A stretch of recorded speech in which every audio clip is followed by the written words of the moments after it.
artist, Sophie Delaplaine, here in Miami for an in-studio visit with generative artist, Claudio Castillo, who's going to show us how he turns his watercolor paintings into non-repeating digital artworks. So this is a watercolor that's been split up into different layers. 1, 2, 3, 4, and 5, the background layer. Each layer is then animated independently in many different ways, and then the software puts it back together, and when it does so in a non-linear random way, and that's what makes it generative. On a 4-layer painting, all the animations put together, if they were played sequentially, they would take up to 400,000 years to repeat the same sequence. If it was a 6-layer painting, it would take 8 trillion years. This is basically division and multiplication. The computer is not creating anything, it's just resequencing pre-created animations that I did. This is unlike the AI generative work that is out there, where the computer does a lot of the work. In this case, the artist did all the work and the computer is just rearranging and resequencing. The idea, of course, is that you only see it once in your lifetime. Claudio, how do I make these interactive? How do you trigger it, if you will? Okay, there's a camera that is connected to the computer. That's the camera right there. Okay. And that camera sees you, and that triggers different events happening on like these animals. So if I get closer, yes, animals appear, different things happen. And what's the sound that I'm hearing? Generative sounds of nature. It's a clock that plays a 24-hour cycle, so there's day and night. The background is a linear video playing at 1 frame a minute. On top there are various generative layers that get mixed with the final output, and it's all being made and mixed in real time. The vine grows on the building during the day. By the end of the day, it covers the whole building.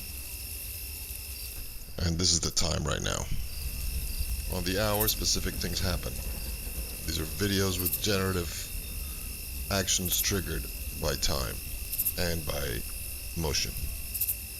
So will this be at 3 o'clock tomorrow? Would that be the same type of look, or would it be different? It'll be slightly different because it's generative. Animals appear, different things happen. You can see in this case the leopard is in focus and the background out of focus. So there's a focus pull with depth of field, which is triggered by the camera. If there's no one in front, there will be less action. So it's artwork that reacts to your presence.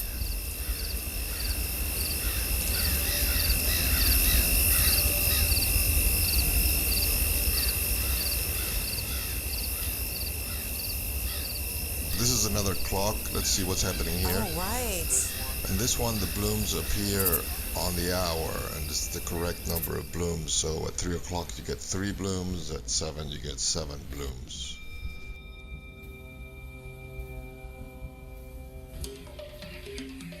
Wow. Well, we look forward to seeing your latest works. What are you working on now?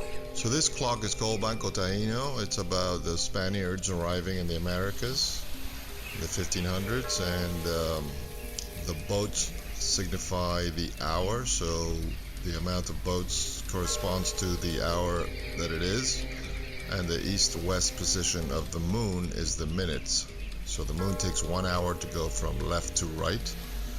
When it exits on the right, the specific movie plays.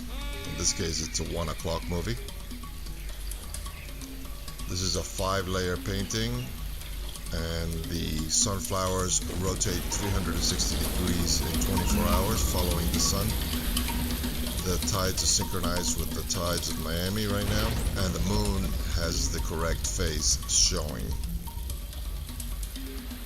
The foreground flowers are draggable with your finger if you have a touch screen. So when motion is detected, the boats appear on the horizon, marking the hour. The flowers face the audience as if reacting to them. They search for the person, and if there's no movement, they eventually will get bored. Showing emotion, they will return to their position for that specific time of day.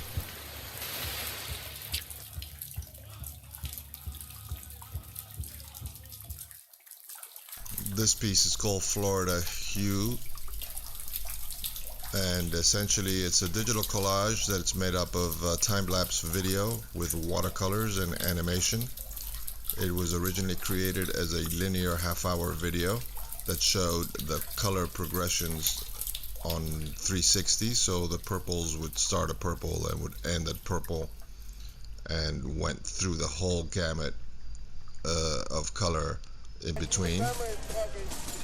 And I took that linear video and I started doing what I now call Hue Regeneration, which essentially takes a linear video like this one and splits it up into color channels that it then reanimates and regenerates.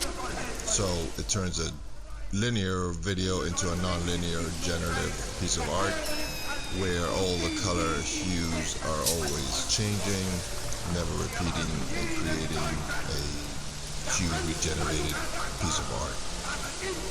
Claudio, you said you were working on some political clocks. Can you show me a little bit of what you're working on? Sure. Because of the recent political turmoil we have all been in, I was inspired to make some pieces that reflected propaganda and media and politics, of course. And these are posters from the 30s and 40s from Europe and elsewhere.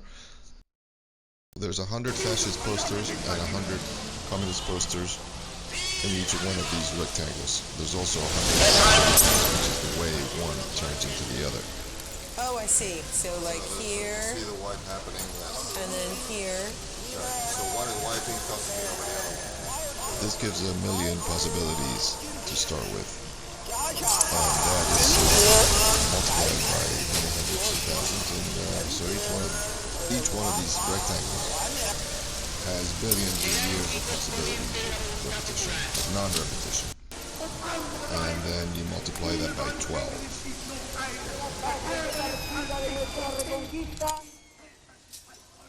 So whichever rectangle is black and white is the current hour. And it will take the poster a complete hour to write itself on the wall. So it's the black and white poster that defines the hour and the amount of poster on the wall that determines the minutes. So right now you're looking at 120 because 1/3 of the second rectangle is covered. The next one? Oh, I see. So the amount of its complete render. Yes. So you're saying that's roughly 1/3. 120, yeah. So that would be, okay, I get it. It's a generative clock that also has audio. The audio is different dictators. It's Mussolini, Hitler, and Franco versus Mao, Stalin, and Lenin, and they each take turns equal amount of time per side, and one speaks and the other one speaks and the other one answers and the other one answers. There's also sounds of war in the background. There's sounds of horror movies and all kinds of other sounds, and that is also mixed in real time, and that makes it a generative audio as well. They are also touch sensitive, so you can move back in time if you have a touch screen. There's a trigger which, when you get in front of it, activates things like the blood. The poster is almost finished writing itself, and then we're going to see what happens when the hour changes. Every hour is different, of course. So on the hour, the bullets come out, and the shooting starts, and there's 1 bullet, 2 bullets, 3 bullets. It's 3 o'clock. And this happens at the top of every hour? This happens at the top of every hour. So the first minute of every hour, you get to see the whole database that makes up the actual piece. That is the total number of posters on both sides. And you also have overlaid layers of things like blood, usually. And they all get mixed together in real time and obviously generative. So the poster will now start marking the 3 o'clock hour any minute. There we go. So the third rectangle is the hour, so it's now 3 o'clock. And this is the Islamic one. I have done all four major religions: Islam, Christianity, Judaism, and Buddhism. Each one is unique and different, of course. Geometric patterns that are morphing, changing color, and never repeating. Yeah, I feel like it's layer upon layer, like opening like a rose constantly, right? This is different to the other pieces in that the change is happening because of the morph, the visual obvious change, but there's a hue regeneration. So the hand appear when there's somebody in front and disappear when there's no one there. Oh, I see. So this is the time here. This is like a regular, typical clock. 4 o'clock. So these are 13th century tiles from the Alhambra Palace in Spain that are morphing between one another. And the correct phases of the moon are overlaid over the entire image. Oh, I didn't even see that. I see this right here. Right here. So this is the moon. moon. It's a new moon, so you don't really see much. So if it were like a quarter moon, we would see a distinct quarter moon, Yes, would we? exactly. Yes? Okay. There's also audio, and it is also generative audio. In this case, there's 8 tracks, mostly people praying, the sounds of war, the sounds of extreme weather on the outside, and other sound effects, and it's all being mixed and composed and performed in real time. So aside from the digital clocks, what other kind of work do you do? I see this palm tree here with it says Detroit Times. Can you explain that? This piece is different from all the other ones. It's called Proof of Life. It requires an internet connection to function. It's receiving an RSS feed from the BBC. This is from 2008, and it is, as far as I know, the first fake news generator. It is bringing back to life old newspapers with current information. So the headlines are real, the first paragraph is real, and after the first paragraph it gets mixed up with texts that I wrote that are paranoid ramblings, and there's also speeches by Obama and Trump. So the idea is that you read the headline, you start in the first paragraph, and you eventually realize that by the end it's a political propaganda again. This is real. This is real, the first paragraph is real, and after the first period. So this piece of art is generative, and it's being driven by the news as they happen. And it requires, obviously, the internet to function. When the internet is down, you get the New York Times in Mandarin. And I like the Miami touch with the palm tree. Yes, the palm tree is in the middle to obstruct the view.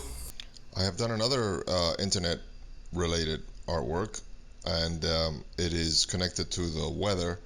And in this case, the weather information comes in and it drives the wind on the palm tree, is the wind speed, the humidity, the heat, cloud cover, precipitation, all those are reflected in the artwork. So you set the art piece to whatever city you want, and it will pick up the information in real time of that city, and it will change the artwork to reflect whatever is happening weather-wise.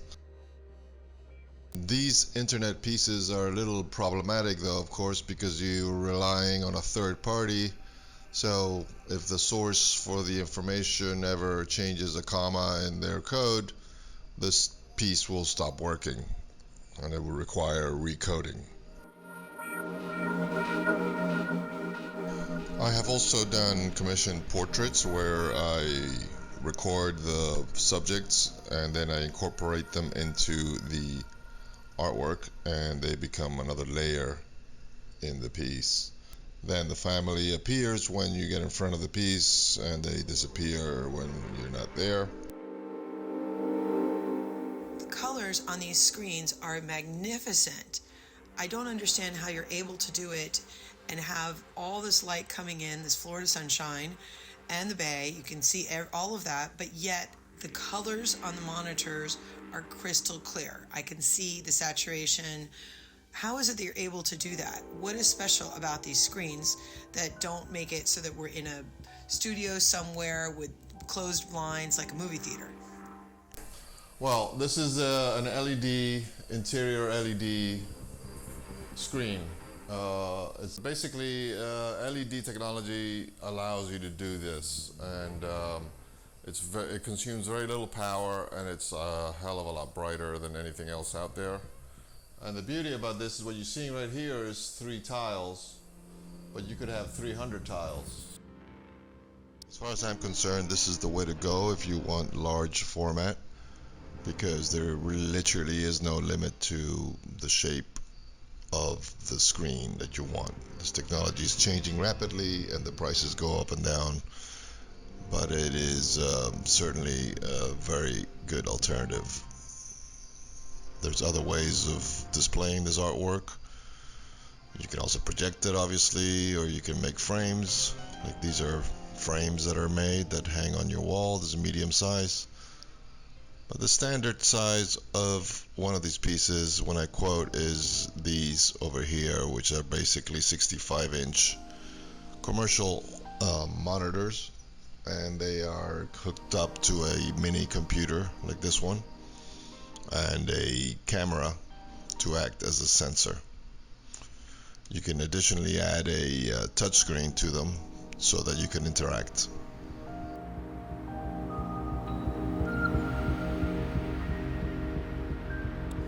One of the buzzwords in the NFT space is utility. How would you say your work offers utility for the user? When they mention utility, they refer to things like being part of a club or getting event tickets or t-shirts, or it's basically additional stuff on top of the art. What I call utility is things like the moon and the tide. So I do have the moon and the tide incorporated into my pieces, and that brings utility into them. And I also have the news, the time. All the pieces that contain the moon and tides, it's because they will act according to the computer's clock and will display the correct phase. In this piece, for example, today it's a new moon, so you won't see it clearly. The face of the clock has the moon phase on it. You can see it here as well, and you can see it here clearly.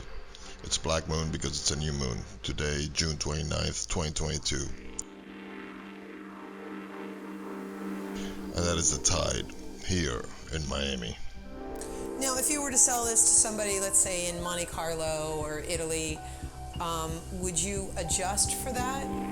Yes, I would adjust. I have done so in the past. That's one of the reasons why making an NFT out of the generative is problematic, because once it's on the blockchain, it's immutable and you can't change it.